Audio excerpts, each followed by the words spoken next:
Okay. If you want to come around here and plug in on this way, you can. Okay, you don't have to. Yeah. I didn't, well, we didn't have 2 ends, so it kind of kept us from.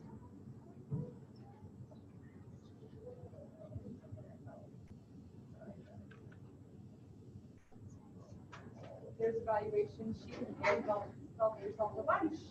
Hi there. Hi, Ruby. You can both come in. Hey, girl. Hi.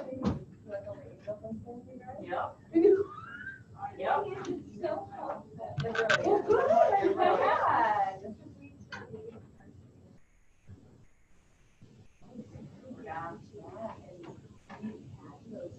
Yeah. Okay.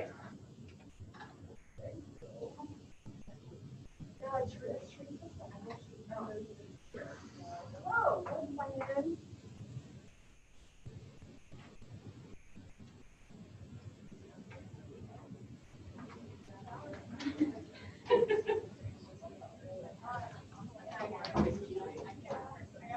Oh no. Yes, I'll make it.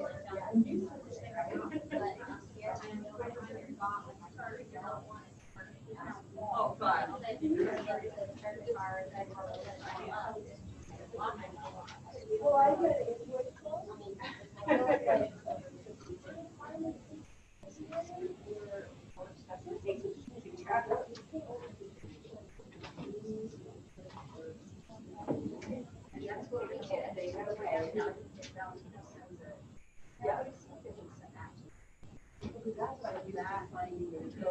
Okay, that will be for my house.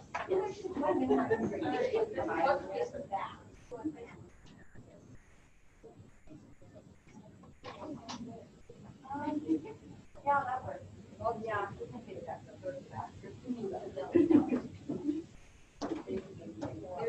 You have a treat there. You help yourself to lunch. Yeah, you are welcome. That's kind of a weird, we're in a weird area right here. Great. How are you? This is great. Yeah, thanks. I do.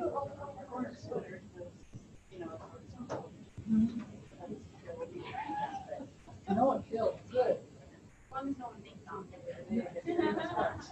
I have to go borrow? Sorry.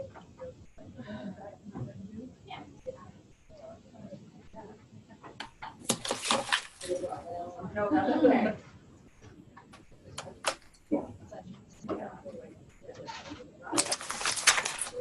Oh, yeah.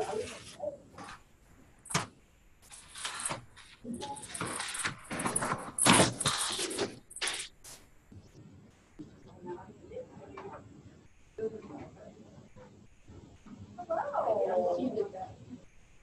It is nice and warm.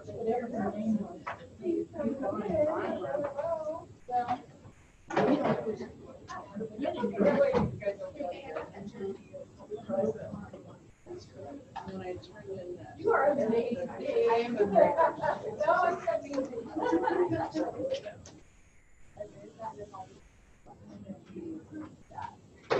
Yeah, you either sun down and then I might have to do it.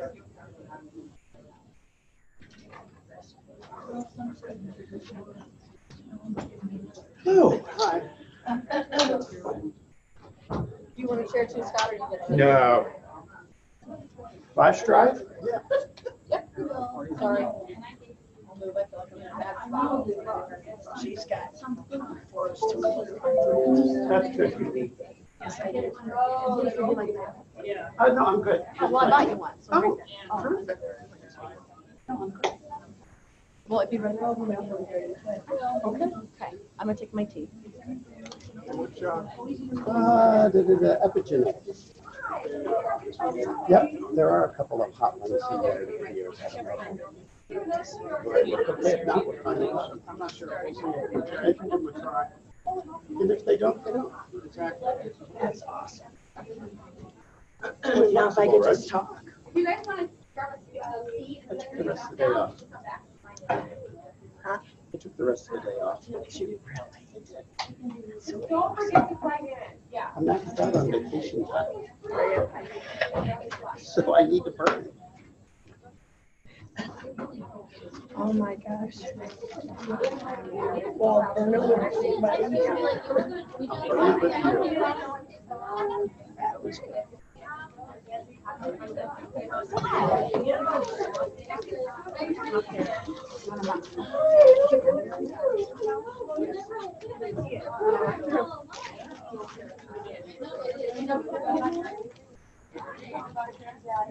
I did the outline last night. Yeah, I do too. Refresh my memory. And I have our little sheet if you need We're one. gonna all be nice and You want one? It just reminds us of what we're supposed to say there. It's just our little note guide to remind us of what.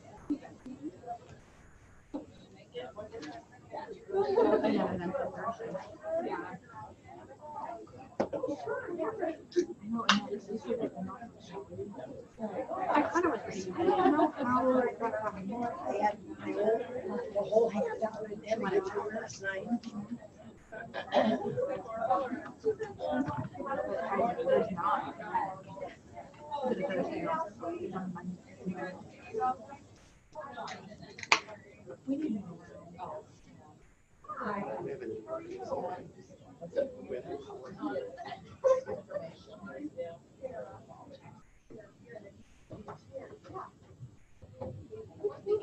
And we can put, yeah, and we can put little chairs in the middle.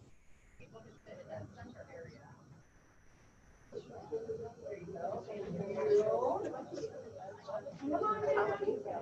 Yeah.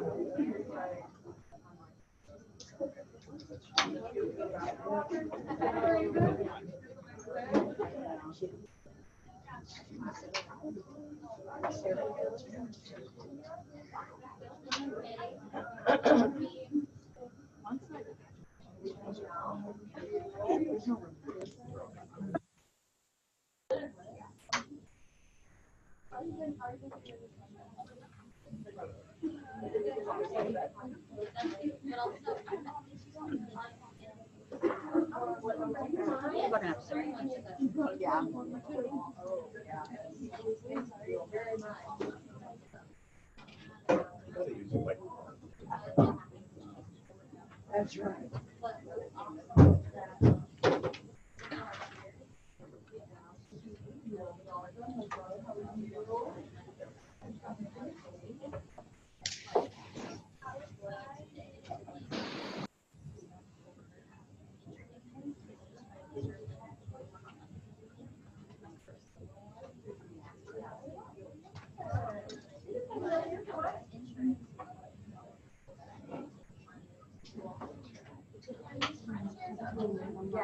I know.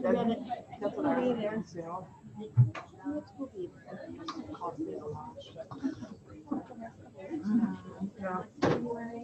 January.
You're good.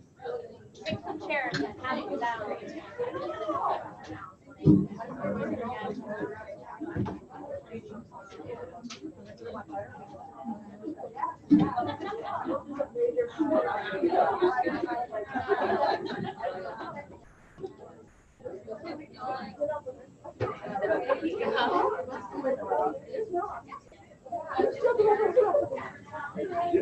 Keep on coming.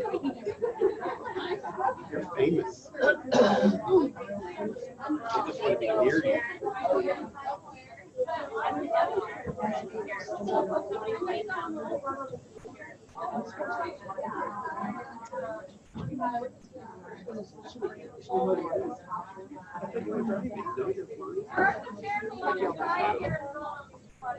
Where do you have to go to? Dallas and change?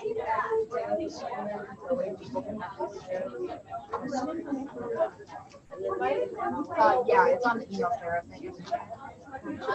That's nice.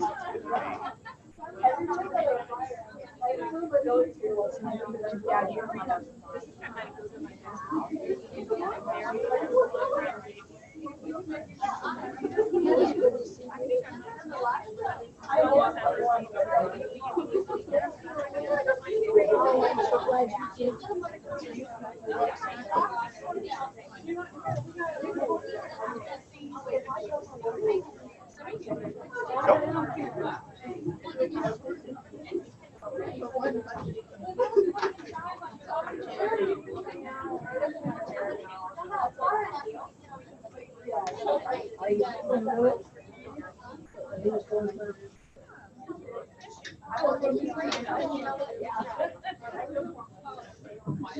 Yeah.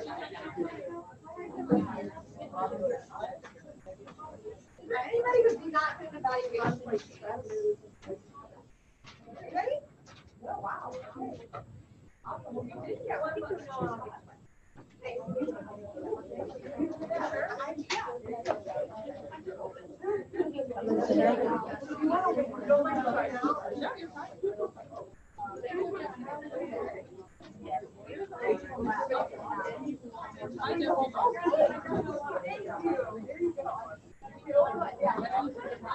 Is somebody in that chair, guys?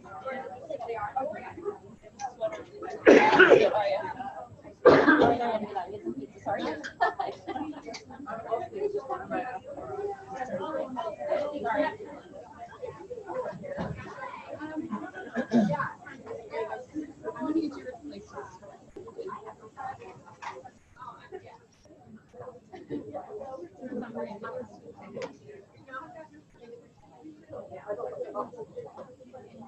I never knew I am or not. I was so excited to see you. How are you? I can smell your. You look like, did you teach another part? Yeah. How do we know each other? I'm Maureen. I've had it for years. That was a long, long time ago. We're still really young. I know. Science. Yeah, That's we what go it's like. school, science meeting. Yeah. Still, things don't change, but I was so excited that you guys were both It's fun. Thanks It's for good. taking time out.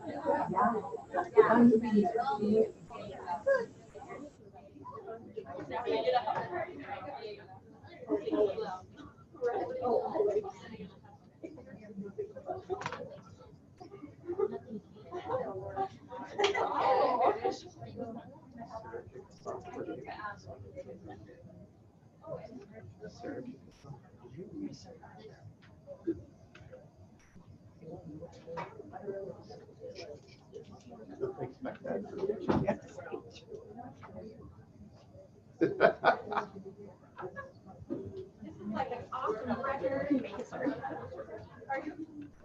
I have this problem everywhere I I go. know, with you Kay. guys are so popular. It's Kay. It's the K Oh, effect. but there's two chairs.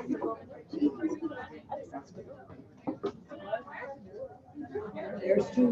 Two last ones, yeah.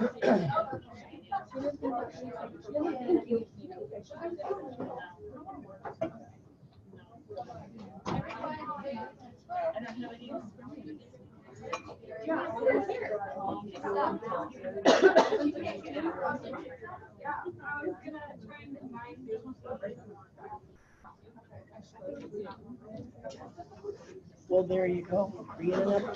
There's still a few chairs here in the middle.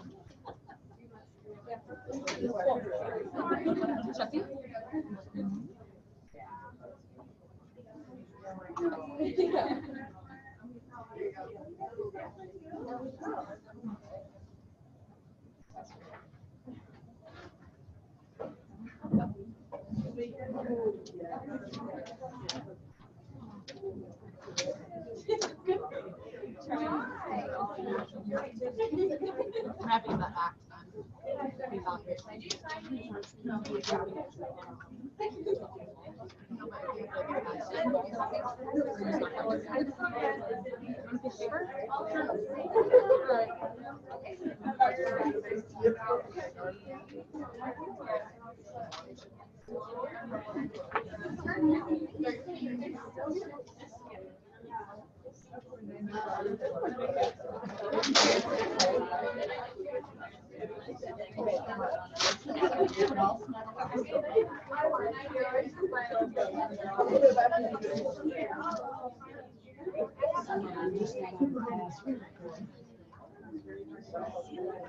Yeah. It's the K effect.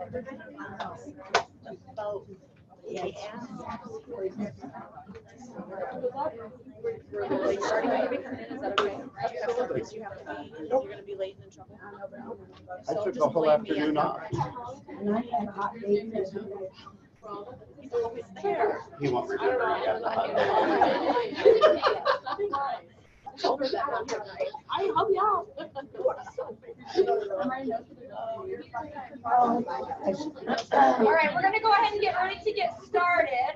So, because we're already just a little behind, but this is an awesome turnout. Thank you everybody for coming. We have several people joining us via Zoom. So hi Zoom people. And this is also being recorded. So we'll get this set out. So if anybody that you know wasn't able to make it and they wanted access to the information, or down the road, you're like, oh, what was that? They said it again. We can go ahead and you can just click on that link and re-access it.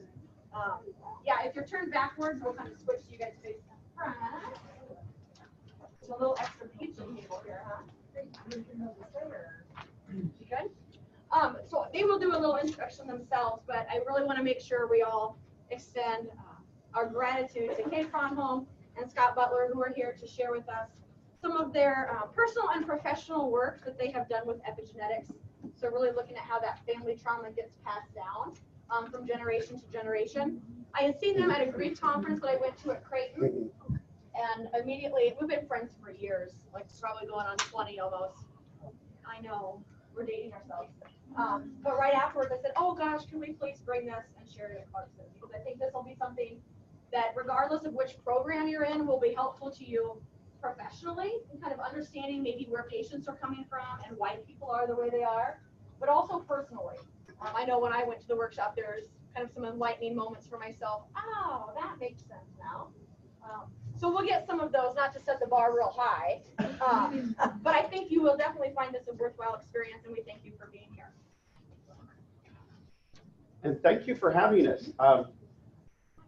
I have 3 sisters. I'm one of 4. I'm the youngest, the only boy, but my sisters are all in healthcare. So I appreciate what all of you do every day and get to see that on when we educators are taking the snow days and the ice days and you're risking life and limb to drive out to do what you do.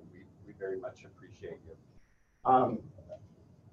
Like they said, I'm Scott Butler. I've been a 30-year educator, both in public ed and in currently working with kids who really struggle behaviorally at Boys Town. And Kay and I a few years ago, one of my favorite things to do is to pick a topic that we know nothing about and then put in to do a presentation at a conference somewhere about it. And then call me And then later. call her and say, guess what? We just got accepted to do this presentation, so we have to learn about it. And then we study it in depth. And that's kind of how we got into epigenetics. And this title, It Didn't Start With You, is the title of a really great book that you might want to look into. But it's a joy for us to be here today and share some of that with you. Kay has a closer tie to all of you, No having worked voice. here. And no voice. Excuse my voice today. I'm not contagious. I have a sinus infection. I'm Kay, and several years ago, I was on staff here at Clarkson as a counselor and worked in the office where Kitty is. You all know Kitty.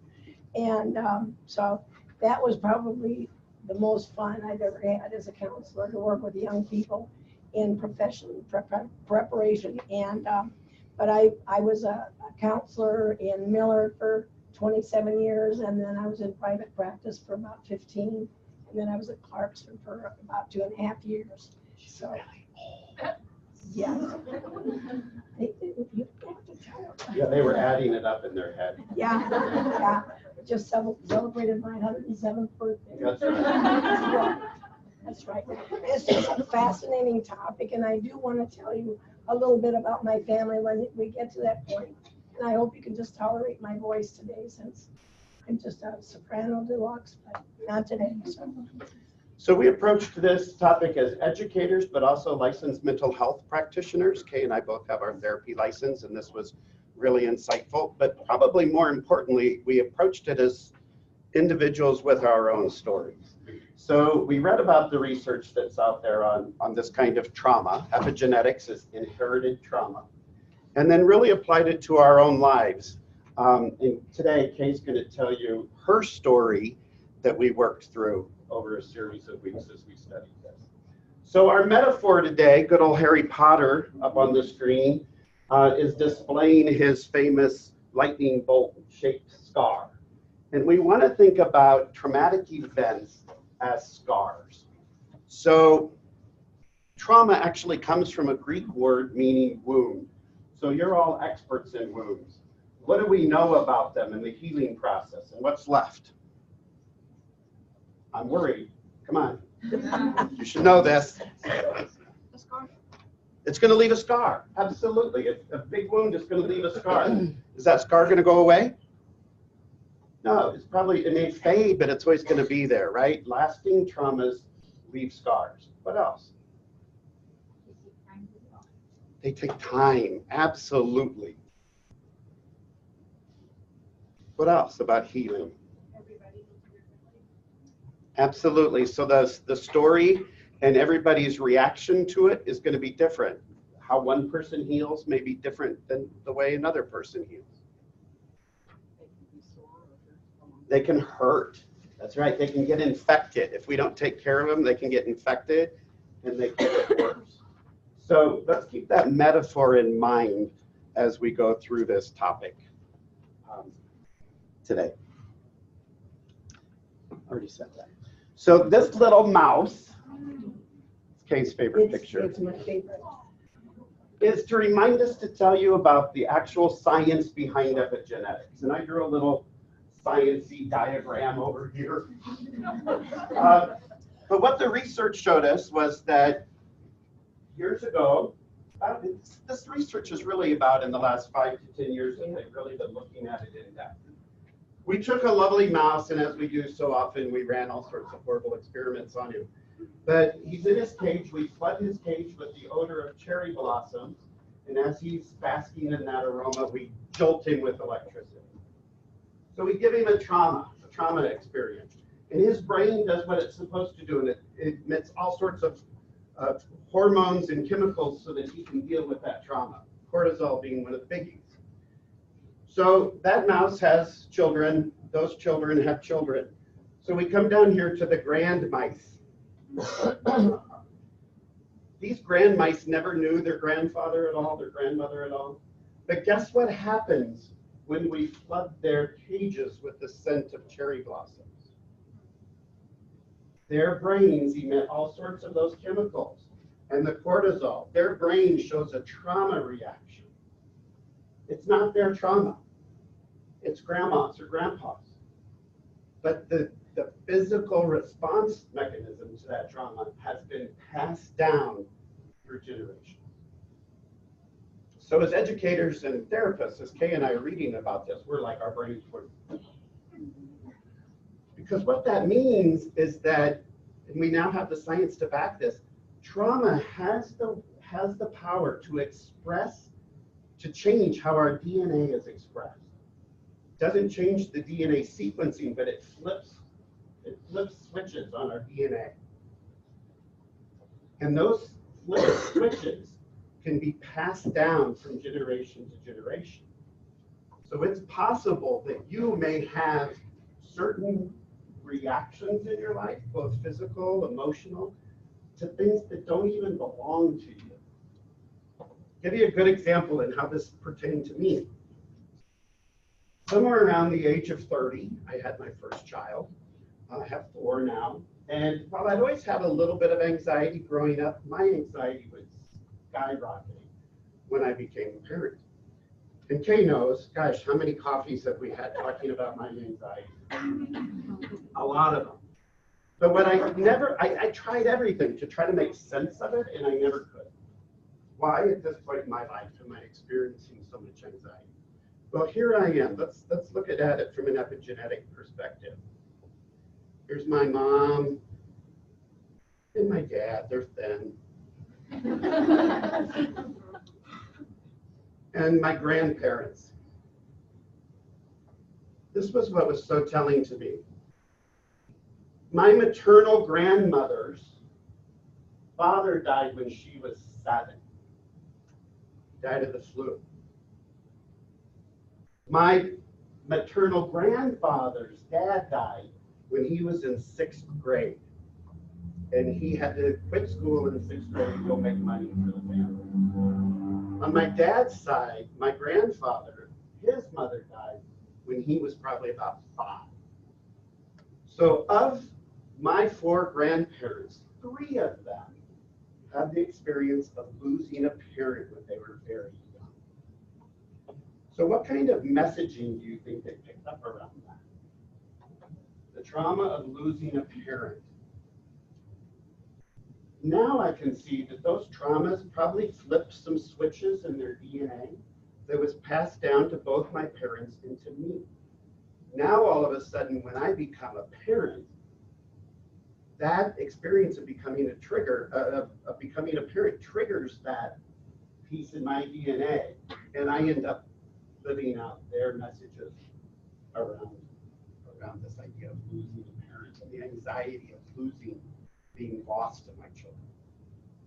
I think it's the first time as an adult who dealt with anxiety that I was really able to say, wow, maybe this is where it all comes from. And Kay's going to share her story as we go through today a little bit. Okay. I have 2 brothers, and I'm the middle child. And my younger brother died about 9 years ago of esophageal cancer. And so it's just my brother and me. And so when we were working on the epigenetic stuff, and I used to have coffee with my brother every Sunday morning at Starbucks, and we would talk about everything under the sun. But we're very close. He moved to Texas about a year ago, and I'm leaving tomorrow to fly down there with my cloudy head. He and I talked a lot about our family and all the things that happened. My mother was, she had 3 brothers, or 4 brothers, and all of her brothers, her father and my mother, were very alcoholic. Their whole lives focused around drinking. And when we have a history back when my one grandfather was a plumber, and he lived in Cozad. And on payday, he always managed to go and use up the paycheck on drinking before he ever got home. So frequently, that grandmother and the grandmother before her with the same history would have no money coming in. And so they became very resourceful and did sewing and ironing and washing for people and earned a living to support us, to have food and all that, my mother and her brothers. And that continued for all of them. All four of the brothers and my mother all died of the effect of alcoholism on their body. My mother developed a brain tumor that was so deep inside that there was nothing they could do, and she died that way at age 58. And her brothers died at young ages also with different kinds of alcoholism. But there were no interventions, nobody to interrupt that with any kind of help. They just said, oh, you know how they are. And people just coped the best way that they could. My father's side of the family, my grandfather was a Lutheran minister, and you can picture how structured his life was. But my father was very well educated and eventually got his doctorate and became a principal of one of the schools in Omaha OPS, and was very popular and well known. He spent his life detaching from all of us and leaving us to cope with the alcoholic side while he was out doing all these things. And he was a good dad to us. There was nothing wrong with the way he parented us and loved us, but he was just not present in our lives at the most difficult times when my mother was out of control and her family, in our family, became the scapegoats of the Krebs problems. And so we went through life with the idea that one side of the family was great, the other side was off. And we carried that. And I grew up with a message that nothing was enough. You had to keep striving. My father was just driven. And I saw him as the hero when I was growing up. But it didn't turn out that way in the end. After Scott got me looking at all this stuff, I began to look at both sides of my family and see that my father and his problems actually created more of a problem. He was not there for us. And so epigenetically, we came down that side with, you want to get a good education, you want to stay away from people who drink. And my mother's family, as far as his family was concerned, were shunned and ignored. And so it was an interesting life. My dad pushed me very hard to get an education and become a professional. And so I was grateful for that. But our family was very fragmented all through the years that I was growing up. Now you have to talk. So you want to tell, well, you have to tell us who's in this picture first. So little Kay is in there on her grandmother's knee. Yes, my grandmother, my dad's mother, was my hero. And she became the person in the family who kept everybody going. She didn't like my mother, but she did care and love her in her own way. So she was the figure in our family that kept us going. We would go over and stay with her for a few days at a time. And she did all the normal things like baking bread and things like that on Saturday and stuff. And we were always there for all of that. So she was the figure of love. She was the figure of stability. Even though she didn't see herself that way, she really was. And my brother and I used to sit on Sunday mornings, and if one of us would say something funny, we'd say, sound just like Grandma. And but she was really a good person. One of the most traumatic times for me, and I wasn't even born yet, my mother was due to have me, and she drank all through my pregnancy. And the day that we were to come home from the hospital, my dad went to the bank, and there was no money in the bank to pay for our bill. And he was panic stricken because we couldn't leave until he got us out. And he found out that my mother had used all of the money in the bank for her booze during that time. There was no money there. So he had to go to his father and borrow enough money to bail us out of the hospital. And then he would be just in agony because my mother was so terrible and had done this. And now he had to take out loans and stuff to make up for that. And that was the story of our life as we were growing up. And it wasn't unusual for us to hear them arguing, and my dad would say, "You've got to stop spending all that money on booze." She had a charge account at a market, and we would all go to the store to get groceries, and she'd say to us, "Oh, get whatever you want for treats," and, very good mom kind of thing. And then eventually, the storekeeper would call and say my dad owed $300 on his grocery bill. There was no money. She had spent it on booze, so he had to go to the bank again and get money. So it was just a continuing cycle. And I always saw my mother as the victor, the person that caused all the problems, when in fact, during that time, my father was involved with another woman for over 20 years and had a relationship with her. And that was part of the reason that he was not available to us, because he was always with her. But I knew that there was somebody else, but there was nothing I could do about it. And I knew that he was with her, but being the kid in the family, you don't have a lot of power. You know how that is. And so we just continued year after year that way until all of us grew up and left. Thank you. Yeah. So in this picture, you see little Kay, her brothers, and that's your mother and your grandmother. Am I right? So one of the things that's really compelling about this picture is to think about this quote, and all of you as scientists will appreciate this. But in essence, it says, as an unfertilized egg, you already shared a cellular environment with your mother and grandmother. This blows my mind away. When your grandmother was 5 months pregnant with your own mother, the precursor cell that became your egg that turned into you was already present in your mother. So think about that. When your grandmother was pregnant with your mother, you already existed in that environment 4 months before your mother was born. We know that stress hormones cross the placenta.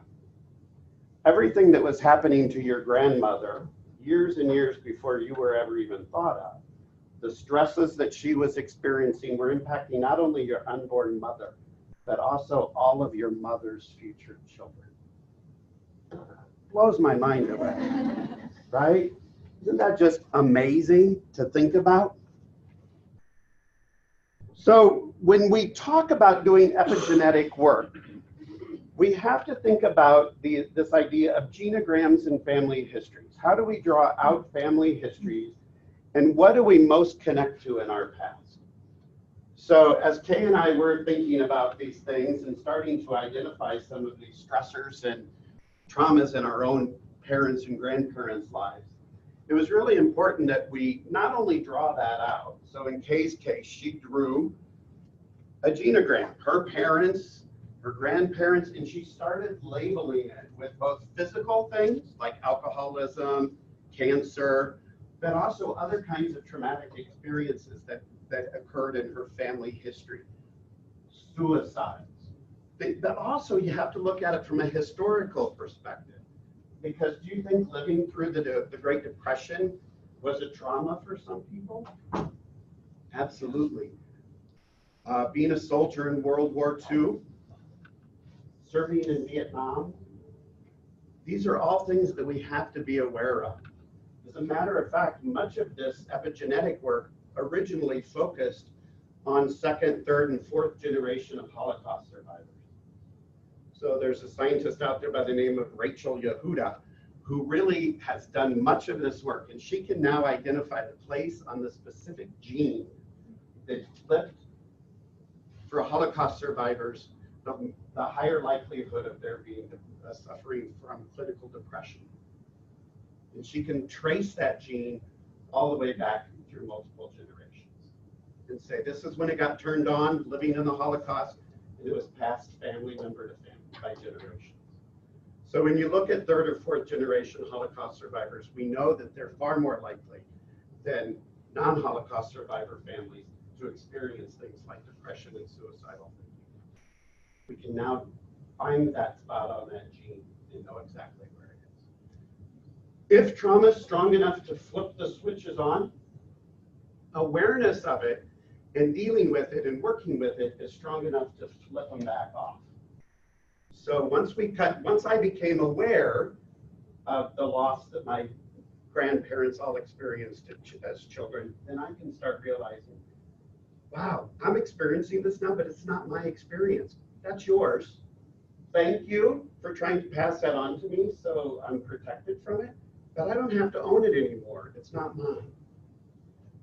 So take a moment just as you're sitting there to think through your own family histories.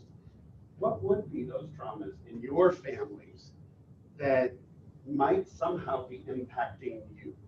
And take a minute just with somebody you're sitting next to identify one or two of those. You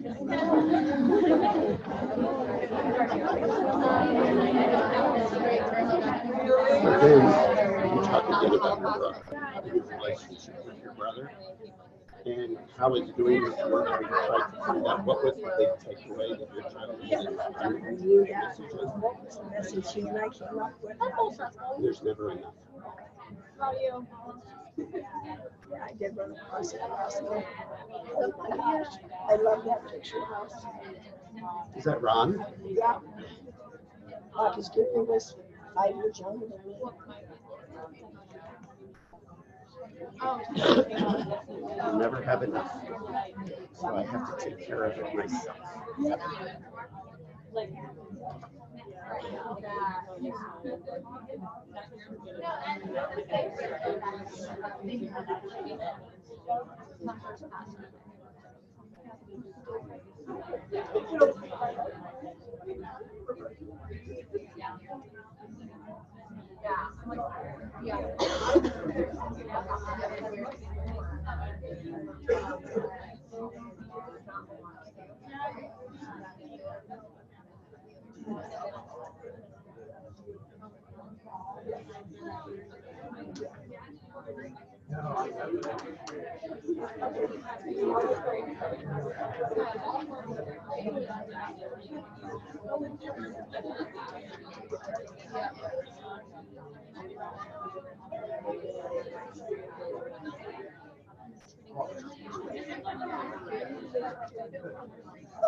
So let's press on.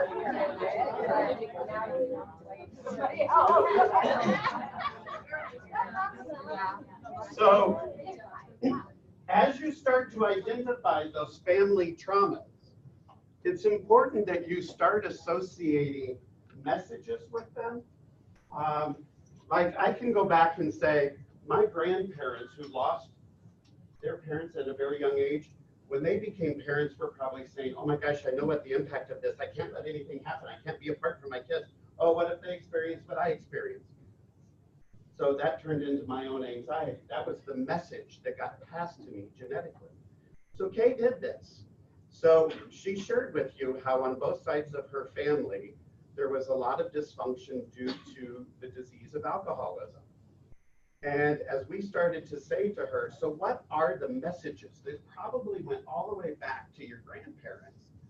What messages did they learn and pass down generation to generation that has impacted Kay's life? So she's going to tell you about her relationship with her brother and how she did this work independently, but then took it to him. You know, you got to do something on Sunday mornings besides drink coffee. So every Sunday morning, I would fill him in a little bit more on what Scott and I were doing with this. And so I decided to do the interview with him about his past experience. And so I asked him question by question, and I had done it right before him. And so I asked him, what was the main message that you got when you were growing up? And he said, well, I always knew there was never enough money, never enough of anything. And if you were going to have anything, you had to get busy and do it yourself because nobody was going to rescue you. And I got my piece of paper out and laid it beside his, and mine said exactly the same thing. And we had not talked to each other about that part of it. And I was just amazed that that message was so clear to us with the financial dysfunction, my mother's alcoholism, my dad's dysfunction outside the family. We just felt like we were always in limbo. There was never enough money. And, you know, things we wanted to do, we had to make sure we did them ourselves. And so that was probably the most enlightening moment he and I had together about our family. And it freed both of us up a little bit to realize that we had gotten the same message, what I thought was pretty amazing that we did, but it was very, very strong. I remember a time when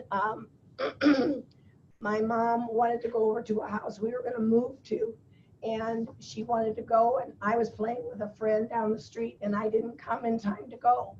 And so she took my brother and her mother and went over to the house and just left me there and didn't tell me where she was going. So then eventually I came home and there was nobody there. And I didn't know what happened to them. I didn't know where they were going, didn't remember probably. But I sat on the front porch and cried because I was so scared I weren't going to come back. And I really felt like, oh my gosh, I'm going to be all alone. And a neighbor lady next door who watched the antics of our family anyway, came out and sat with me and put her arms around me and talked to me. And she said, oh, I'm sure they'll be back. But she was comforting me. And when they came back, the first thing my mother did was yell at me about if I'd come on time, I wouldn't have been scared and stopped being such a spoiled brat and all that. So I learned you keep your mouth shut. You don't complain about much because all you get is criticism.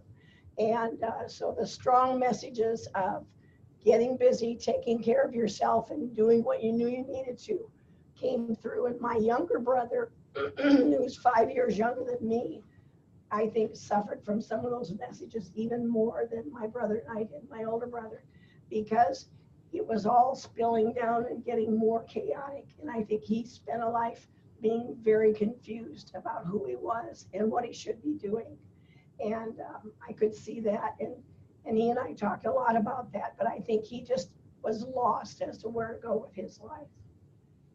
But when Kay looks at that dynamic and sees how it plays out, it's played out since the time you were little. So how old were you when that happened? 7 maybe? That memory? 4. 4? And your mom left you at home alone and left? Yeah. 4. So that's a powerful memory, even now. But that idea of it's never enough and I have to get busy and take care of myself or no one else will. Well, Kay joked about being 107. She's not quite 107. But for a woman of your generation to get a professional career, maintain that career all the way to through retirement and beyond, you've always maintained your own checking account. That idea of taking care of yourself because there'll never be enough, and if you don't watchdog it, nobody else will, has impacted every part of your life. Well, and my husband was in business, and his business went bankrupt at one point, and I was working full-time in Millard, so we certainly had an adequate salary there.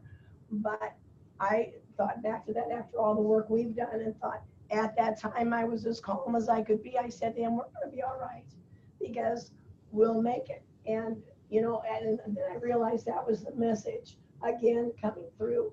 It's going to be tough. We had 2 kids in college, but we were going to get there, and we did. Yeah. So. How's it impacted your daughters? That message, have you passed it on to them? Oh yeah, they were a lot.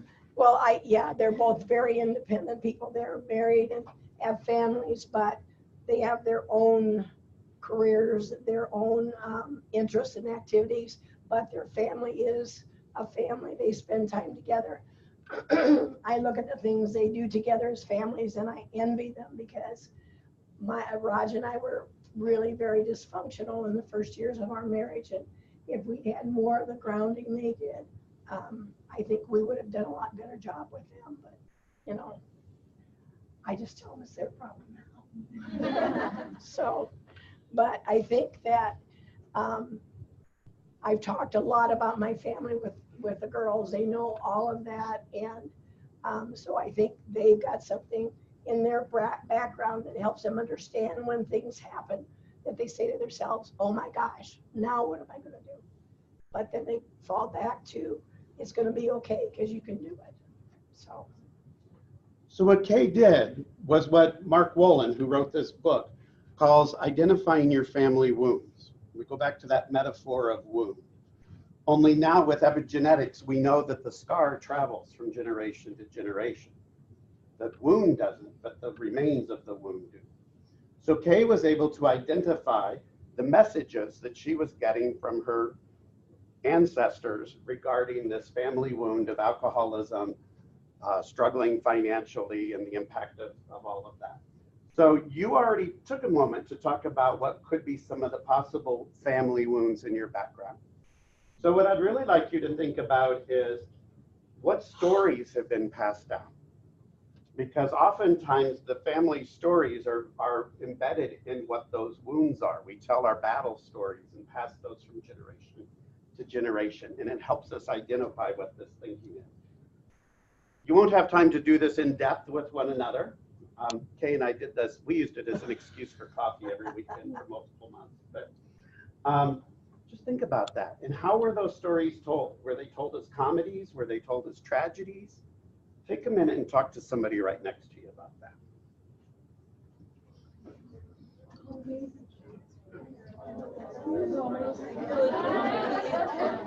Are we doing okay? Oh, well, the stories are being rolled. Because originally she scheduled us to one. Yeah, we are.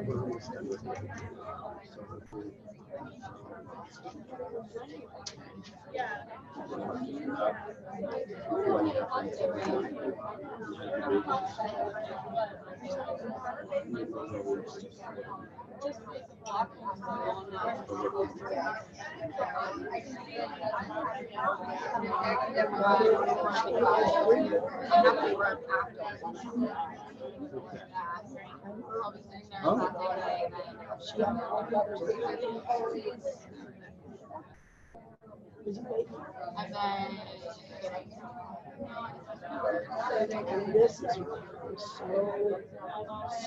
My dad was 7 years nobody can get you.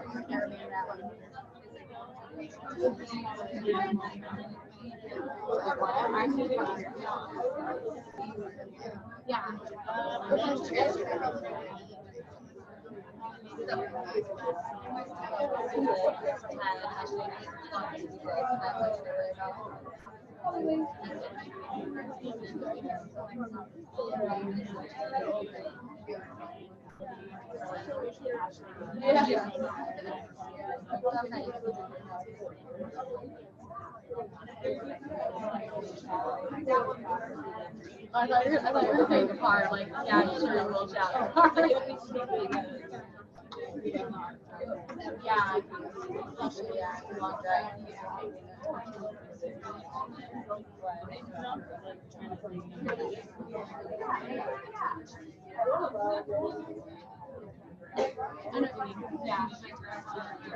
Yeah. I don't think there's any.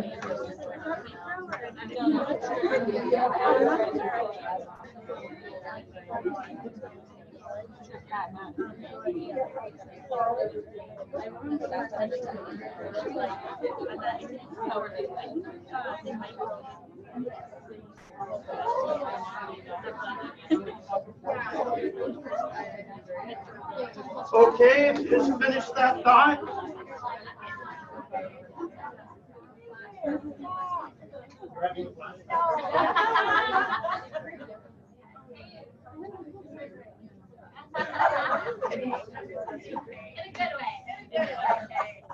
Oh, that's great. What's really interesting about this work is that some of it has been tied to specific traumatic events like the Holocaust. So we can identify for some groups of people what that core thinking is. So Alison Nazarian wrote a book called Aftermath. She's the grandchild of Holocaust survivors. So think about her mother was born in a relocation camp shortly after her parents had been liberated from the concentration camps. So this generation who went through the horrors of that Holocaust, thinking they would never have a family, come out of that and they have a child. Think about what messages they're going to pass on to that child about your opportunities and how she then may pass those on to her child. So these are the core messages that the granddaughter has identified. Somehow along the line, I thought I figured out how I could keep myself safe and untouched. Does that sound like epigenetic trauma? If I did everything right, bad things would never happen to me. If I were the best, the first, the most, the prettiest, the smartest, then I'd never be left behind or seen about. Nothing bad. I have to do whatever I can to keep that horror from happening. So that's the message that the Holocaust has passed down. Think of that. How many thousands of people, millions of people across the world are third or fourth generation of Holocaust survivors? So Kay then has another little bit to tell you about, in this case, your dad's family. No, this is my mother. Oh, your mother. I'm My sorry. mother in the middle. Actually, the fourth brother died. I forgot about that. But this is my mother's family. So all three of the boys and my grandfather and my mother all died from diseases related to alcoholism. And my grandmother was a very sad, quiet, bitter, angry person who always came across to other people as friendly and everything, but she stuffed all of that inside and just kept moving ahead, trying to do what she could. But it was a very tough life for them. So in this family, the message was, when life is tough and you have to rely on yourself, they all chose to escape that pressure of having to rely on themselves. They chose to go to alcoholism rather than emerge that way. Am I right? So that message was present all the way back when Kay's mother was a little girl. And my uncle, the tall one in the middle, completed suicide when he was about 40. So he just took himself out. So even when your mother was a little girl, we can track back and see that in the family. So if epigenetics is this idea of how have the experience of previous generations impacted the current generation, there's lots we can do about it. So and what we want to do now is to talk about, once we identified all these themes in Kay's life, what did we do about it? And how do you flip those switches back off again? You've already started some of this work, and Kay's described some of it. But Wolin says you start off by thinking about what's the biggest issue in your life. What's your main problem, your core complaint? In Kay's situation, there's never enough. No matter how good I am, how hard I work, there's never going to be enough. So I have to take it upon myself to ensure that we're going to be okay. Even to the point when her husband's business went bankrupt, we're going to be okay. I've got it covered. If you know Kay well, I'll tell you she's a huge caretaker. I refer to her as the doula of death. Because I've been a volunteer at what was 10th Bear Hollow before, and Sarah and I worked together then, and Grief's Journey. Now, you may be familiar with it, but I've been a volunteer there for about 17 years, so that's why he calls me a doula. So she's a caretaker, though. So then we say, if that's the big issue, how would we describe our parents? And what is their contribution to that? So in Kay's case, she was able to talk about their alcoholism and the experiences of never having enough, having to return things to the grocery store. The fact that, as we did this work, one of the things we really came up with was the fact that for years, you would kind of blame your mother as the problem in the family. She was the scapegoat for sure. That if she would stop drinking, we would have the money, or if she would stop drinking, we'd have the Everything would food. be fine. But as we did this work and Kay came up with that core complaint and her thinking around it, there's never enough and it's on you. Guess who that message came from? Her dad. You have to take care of yourself. You have to go become a professional. You have to get an income. You have to take care of yourself. The flawed thinking didn't come from mom. It came from dad. as Scott and I worked together on this for months, one of the things I realized was that my mom was much more of a hero than I gave her credit for. She influenced a lot of my thinking. One of the things she always said to me was, you've got to have a career. You've got to be your own person. You've got to be out there. So the messages to me from my mother were very wise things that she said to me out of her own experience.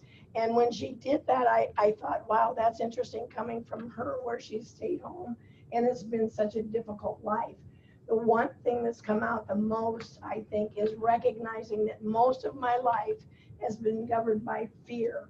And I don't know if you can identify that, but everything that I've done in life before I started, I had to worry a while and be afraid to try something new or different or whatever, because the strongest emotion in my family all through the generations was fear of what could happen next. And I'm afraid of flying tomorrow too, Scott, so we could talk later. Little Ativan. Take 1.5 hours before, half hour, right? So notice Kate talked about fear. So part of identifying what the core message is that your family traumas have taught you is about identifying what are those fears. For me, that notion of if I get away too far away from my kids, what might happen to me or them? What if they experience the loss of me, even for a day? That was all consuming to me. It was handed down to me from my grandparents. So that core sentence tends to come from fear. And then you can start tying messages around that. So I'll give you another example of how we've used this. I work with kids, and I had a young man who was experiencing a lot of lethality, a lot of suicide thinking, a lot of suicide attempts. And he would say to me all the time, I don't know why I feel this way. I have a great family. I have everything I need. I have a great life. I don't know why I'm always thinking about killing myself and why that's so compelling. So having just done some of this work, I thought, what if the crisis of lethality isn't his? So we started drawing that out. And what we found was a history of suicide, teenage suicide on both sides of his family. He wasn't aware of that. It wasn't until we brought his parents in and started doing this work with them that his mom was able to say, well, your aunt died by suicide. This person attempted. Mom herself had a history of attempts. As soon as he heard that, all of a sudden he could make sense of it a little bit better. And it was like this huge 100-pound weight had been lifted off his shoulders a little bit. Maybe this is something that's come down through generations. Now I can deal with it a little bit. But you start there by going to what's the fear and what are those events. Sometimes you may not know what the events are. If you were adopted, you may not know birth family. So it doesn't mean the impact's not there. So for that core complaint, you always start off like you did. What are some of the most pressing things going on? What are things I most want to move beyond? What are some of the issues in my life? To help identify it, you think about like I did. I didn't have my bad anxiety until I became a parent. What is it about parenthood that may be impacting this issue for me? Did something traumatic happen at a similar age? Oh yeah, my grandparents all lost their dads about the time they died in their 30s. What's it feel like? So by identifying those things, you can start figuring out what scars you're carrying from previous generations. So it all comes up to this idea of trying to encapsulate whatever that message is into a single sentence for you. In Kay's, it was, there's never going to be enough. If I don't take care of it, no one will. That was her core sentence that we really had to work around. For me, what's going to happen if somehow I'm separated from my children? That's the worst thing that could possibly happen. We had to work around that.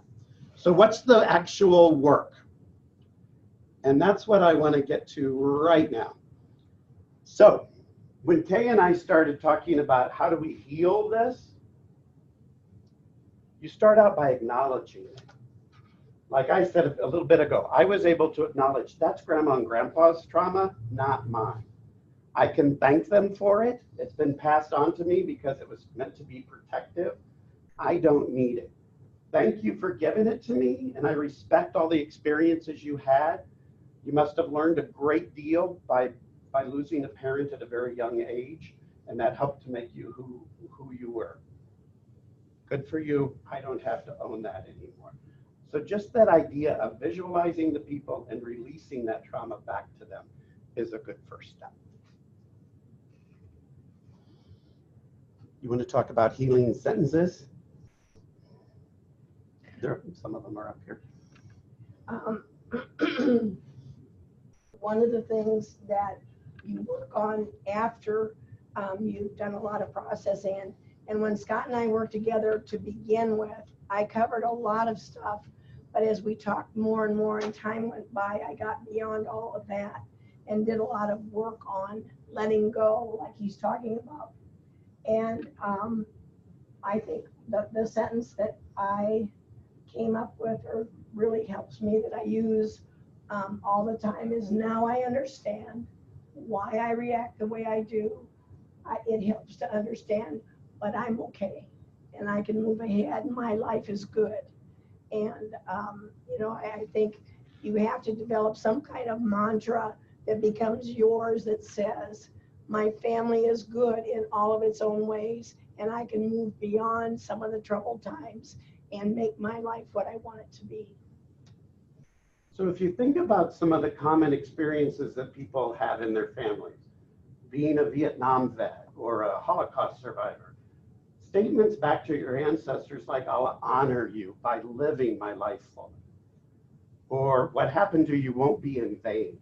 That idea of somehow using whatever the family trauma is for good rather than accepting the negative consequences of it. And being really aware of that. So when you do have those experiences, you can consciously think that way. All the good counseling strategies that we already know, having pictures of those people around so that you can honor them, kind of creating some kind of experience by which you think of them, write a letter to them, whatever kind of healing mantra you might want to use, or some kind of affirmation you might want to use.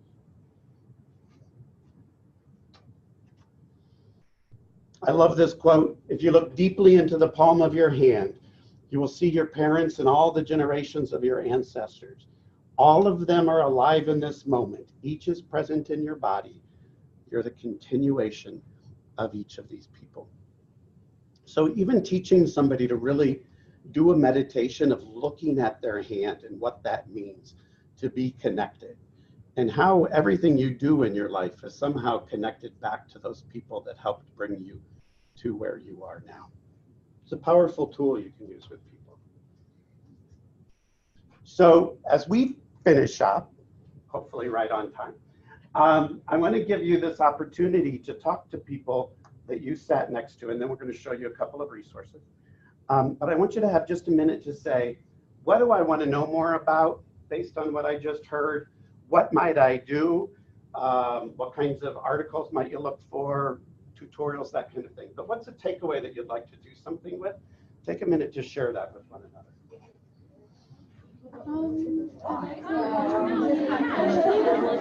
She says we do have till 1 o'clock. Oh, we do? I thought we were 12:30. Good, we'll do questions.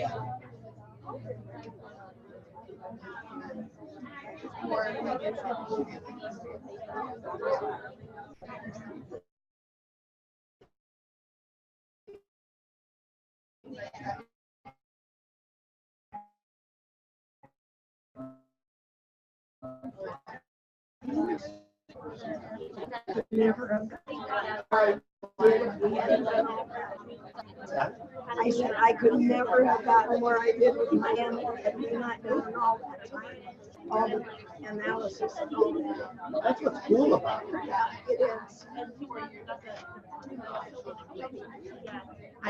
One of the things that we could mention to them today is that trauma stays in your body.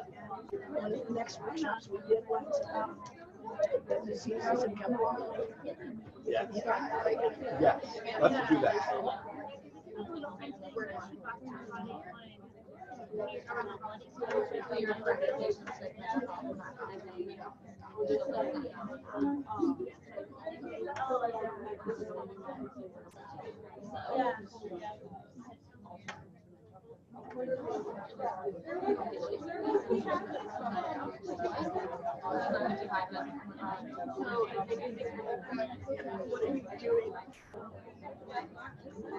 Writing a new program. What's that? What are you doing, writing a new program? Well, I'm trying to get up different things we can show. Oh, I don't know if I want to.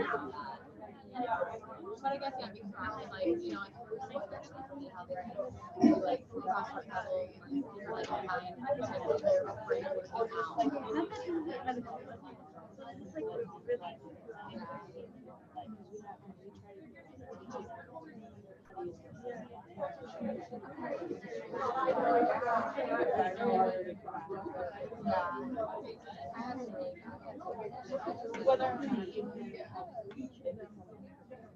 I mean, it's fine, but I think we should start early. Like at the point where like there's so many people that are exercise that make the other how much are you doing? I learned that the last part of that going with each track of like videos and have this whole section of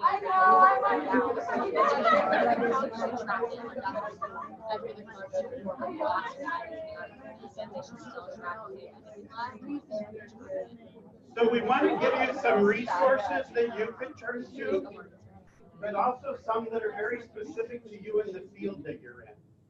Kay and I, after we did this work, went back and looked at how having an epigenetic kind of trauma in your life actually impacts your mental health and your physical health.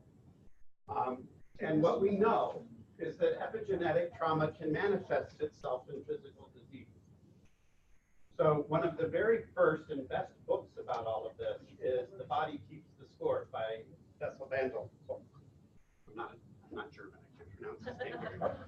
But he talks about when you don't process epigenetic trauma, your body will force you to process it. It will manifest the disease in such a way that you're going to have to, it will take you offline in essence until you decide to do that.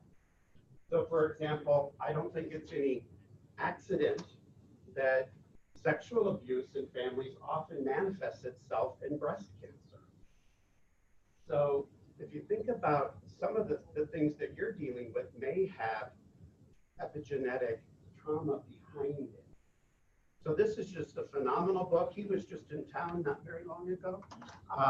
But you can see him on webinars and such pretty often. If you're interested in the Holocaust end of things, do a search on Rachel Yehuda, Y-E-H-U-D-A. She is, works at Mount Sinai School of Medicine, and she's the one who has really done the gene analysis for Holocaust survivors. And you can find all sorts of YouTube videos that are either very short or very long, where she talks about the science behind how she did that and how she thinks it will apply in other areas. You know, she's saying, I did this much of the work, there's volumes more to do, and it needs to be applied into other trauma areas. Fascinating stuff. Tons of YouTube videos and interviews with her. Kay and I did this, spent a lot of time looking at this book called Aftermath, A Granddaughter's Story of Legacy, Healing, and Hope, written by the granddaughter of Holocaust survivors. And she talks about it from the epigenetic side, but also kind of like Kay did from the family history side. So we know there's the genetic components, but there's still all the behavioral and family components, family behavior components that influence this as well. And she tells that story as a third generation Holocaust survivor. Second generation Holocaust survivors, the children who were born of survivors, many of that generation died by suicide. So at a far higher level than others. Mark Wolin, the guy who wrote the book that Kay and I based today off of, the name of the book is It Didn't Start With You, How Inherited Family Trauma Shapes Who We Are and How to End It. He as well has just a ton of YouTube clips, videos about things that you can just hop in, and he'll talk about how do you find the core sentence. He also talks a lot about, he's a traditional therapist. So how do I realize that it's an epigenetic trauma I'm dealing with rather than this is Kay's issue and it happened in her lifetime and I need to do traditional therapy with Kay versus, oh, we need to go dig and see what's in there in the past. Not every issue that comes to therapy is epigenetic. So how do you identify which ones are? He's going to talk to you about that. And then if you just do a search on epigenetics, there's all sorts of fun little videos. Here's the one about the mouse experiment. It's only 2.5 minutes long, but it'll show you how that experiment played out and what they did with it. So we just want to give you some time to speculate. We probably don't know the answers to all of your questions, but it'd be fun to hear what's brewing around in your mind. What are major ahas or questions for you? How many patients have you guys used this with, and how many has it helped? I would say, because now I'm retired, I didn't have this understanding completely. I knew that the history of the family made a big difference, but I think understanding what I do now would make me a much better therapist, because I would know that some of the behaviors that my client is dealing with actually come from the history, and helping them look at that, whether they own it or somebody else does, and they're living it out. So but I'm not practicing anymore. So. And I work with kids with significant behavior issues. And I would say at least 75% of them would have this level of background behind them. And it really helps me, especially when I'm working with little guys. You know, if I have a 5 or 6 year old who's reached the point where the school district is saying we can no longer help this kid, he needs to come to you. And I'm looking and thinking, in 6 years, what happened to this child? This work isn't so much about, you know, what's wrong with you. It's about what happened to you, what happened to your parents, what happened to your grandparents that resulted in this. So I would say with the 100 or so kids I deal with every day, a good 75 of them would have epigenetic traits. But the only way you can find that is by talking them through it, or talking with the family to find out what those pieces are. When you were growing up, what stories did your parents tell you about? Good question.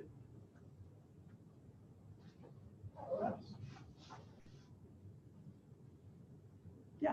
So when you do come across, like, say, like a younger child that's had a adverse childhood event, and it's similar to the parents and the grandparents even, do you automatically assume that's epigenetic, or how do you, if it's like with everybody else in the family, could it even be possible to not be epigenetic? Yeah, both of the answer is yes. So how do you know? So you mentioned adverse childhood experiences.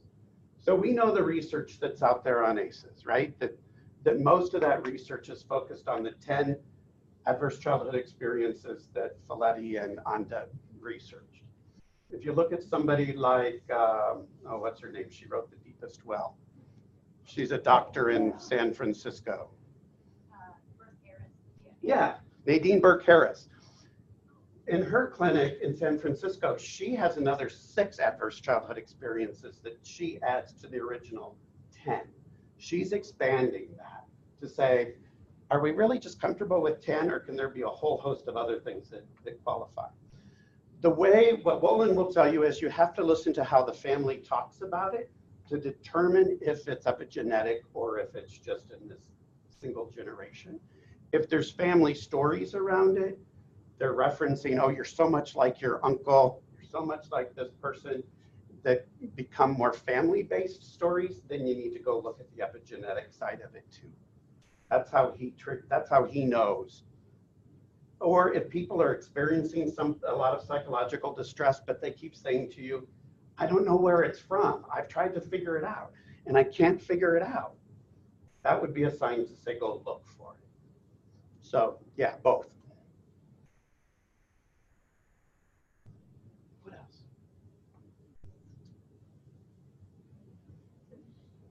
You guys are going to confront this a lot, especially I think, not so much just with somebody who's ill or in the hospital or a patient, but as families gather together around that person. So when they're being visited by parents or siblings or all of that, you're going to be able to pick up, is there an epigenetic family quality to what's going on right now, or is it just a single event? You said that the way the family tells the story can like tell you if it's like an epigenetic trauma or not. So like if it's a comedy, does that mean it's not, or? No, if it's a comedy versus a tragedy, is going to tell you how they're going to act it out. If they're going to take a relatively lighthearted approach to it, or if it's going to really overwhelm us and define everything we experience. So helping to identify how the family has what they think about it. You know, there's some families that experience a lot of trauma and distress, and they emerge from it really relatively unscathed. They do really well with it. They may have a relatively lighthearted experience or commentary when it comes to a traumatic event. Just because there's a traumatic event doesn't mean there has to be long-lasting generational components to it. I've worked with kids who've gone through significant abuse, and when you kind of do a counseling interview with them, they're fine. They don't have anything they want to process about it right now. That's okay. We don't have to make it there if it's not there. So, but how they tell the stories will give you an idea of how they live it out. And if they're going to be lighthearted or if it's going to be overwhelming. You know how some families are sick all the time? That's kind of their story. And they might call in to work sick because they have a cold, and you're there with 4 sinus infections and 2 ear infections. It's how our families have taught us how to live out those different things.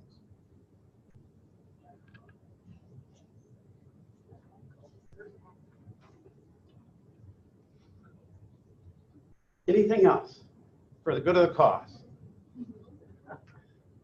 If not, we'll turn it back over to Sarah. Yeah, thank you everybody for coming. What we're gonna do, can we give them a round of applause?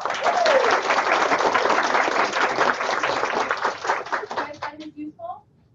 Certainly interesting, right? In different ways, and that's the thing that's fun about it is ever since I first heard them sharing this, and it was fun for me too because even having known them before, I was able to learn new things about them and about myself. But I find myself even months and years later being like, oh, making those connections of other things.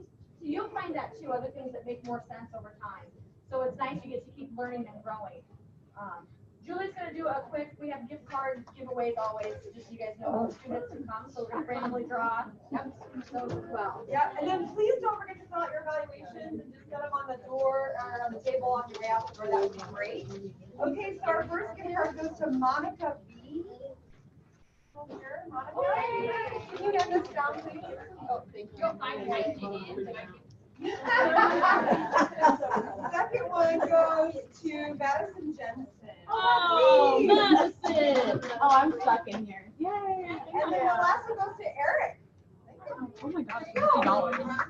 I just spent $50 on my parking ticket. Oh my gosh. We got $50.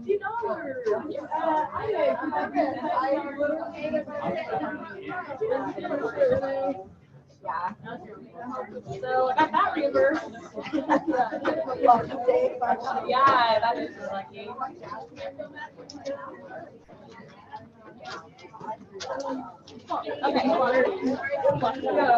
I kind of thought I was going to get called. I had that feeling. What's that? I just had that feeling I was going to get called. I do have the black. I came to the breakout session and I couldn't sleep. Yeah, I love the breakout session. I read the book. Well, after we did that, they were really interested in kind of had, you know, gone on a story, kind of in a phase where I was talking about it with my family and kind of let it drop. And then something came up not too long ago where my husband was kind of making fun of me in front of my mom and dad because for some reason, I have 3 little girls. They're all within 3 years of each other, so they play together a lot.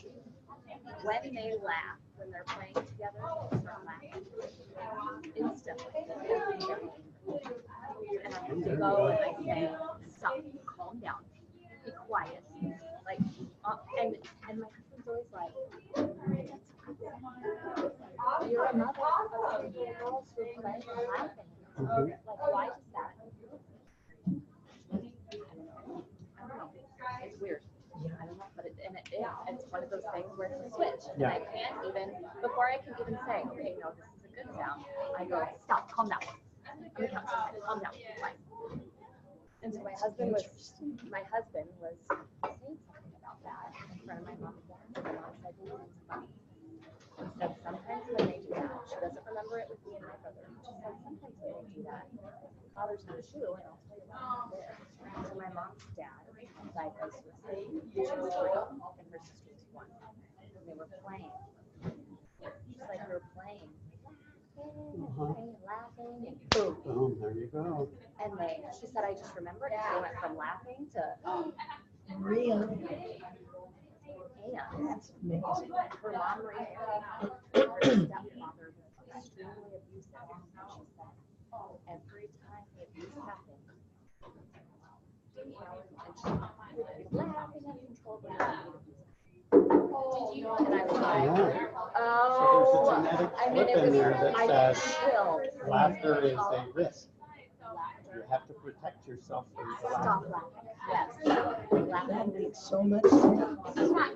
I was That's like amazing. shaking at this time. I was And you like, didn't even know the Mom! story. That's No. what's so amazing to me. You don't even know the story, but it's been passed on. Isn't that, I mean, I just was like, I was in chills after that. I was like, It really is amazing how, and in the book, he gives so many examples of somebody who all of a sudden has this life event at 47 that they can't understand, and they go backwards. yeah, Same thing happened to somebody of the same age. yeah. Or, It's just, That is so cool it happened like, I know. because you could have well, you can have the insights. I know, and now it does, it at least, because, I mean, my husband, no fault of his own, would be like, it's very much the whole like, what's wrong with you? Mhm.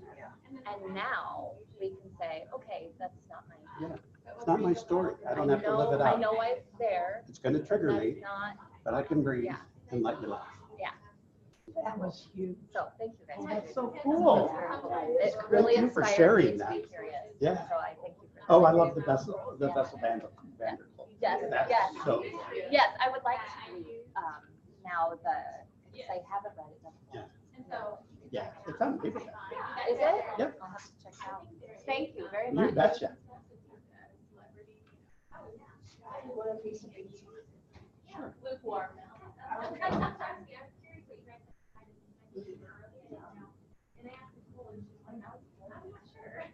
Yes, and are you sure? Okay. But yeah. Yeah, that would be great. Yeah, no, it works, so that would be nice. I've read, I've been for 4 times. So, Oh, yeah. this goes on so well to where we were this year, Mm-hmm. you know? Yeah. You could go on and do the next step and say, identify your trauma, Mm-hmm. and then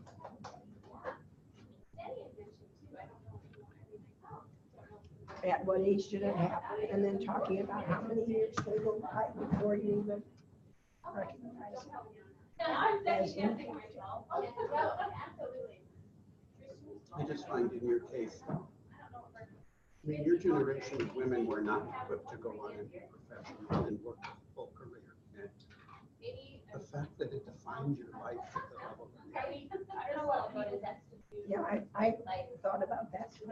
June, when you were talking about it, I thought I was the only one in my family that did that. So, I'm sad to hear that you're retired. Oh, yeah. Such a great asset here. You don't think? well, it was fun because Scott and their friends were always reading more stuff and talking and developing things. I just think Well, and it's you so know, important. I'm part of the student support team and being with Sarah and Rachel and all the people, 'cause I'm a CTMR tech, so I'm pretty black and white. But then I get on these teams. For an RT or for a CT tech, you're the least of black and white. Yeah, well, and I think, well, given the history, my history too, I think I read more, you know, but as I said, I go, if I do that family tracking, I might be sitting in the corner rocking back and forth. Going, oh my God. How is anyone in my family upright? I don't know. So, It's just like you were saying, Yeah, I shared with them about the laughing. oh yeah. something will happen, it'll trigger it, you'll go, that finally makes sense. Well, and that's when I was my husband, he said, because he's like, I grew up a Judas Ward believer. Like, I didn't have anything, and he goes, and he is anxious all the time now. He's almost 50, he's anxious. Like, stupid stuff, I'm just anxious about it, and I don't know why. And he's like, I really think that one of us should have figured it out, not me. One of us, essentially. Yeah, he's like, I don't think, and then I'm thinking, if he reads any of these books, he's like, you definitely should not have figured it out. See, and I think as parents, it frees us, you know, Yeah. I'm not the cause of my son's need for Yeah. therapy, it's his grandparents. Nice. I was perfect, they're the Yeah, ones that passed That's it. right. I'm gonna be the cause of my grandchildren, not my children. Yeah, I just thought, It is well, interesting. and when you said that about, you know, what your brother said, so, and I, you know, I thought of what I was taught growing up, you know, and I heard my brother, what I said in my head, I heard my brother say it to his daughter yesterday. I thought, and I didn't think about that until, Really? uh-huh. Oh my gosh. He's like, no one's gonna do it for you, do it yourself. Don't rely on anybody, you do it yourself. And I'm like, Wait, write a I'm book. talking. You bring your child. Yeah, I think I'm gonna have him read that book. Well, you Rather have some read- great discussions. I know. And we really, you know, we really have never talked about it. That's the weird thing. I didn't wanna, Oh, turn it yeah. off. Ah, you get everyone's Before- personal. Yeah. I think they before don't know. personal. Yeah. Oh, yeah, we might have to edit that in. Yeah. Yeah. I was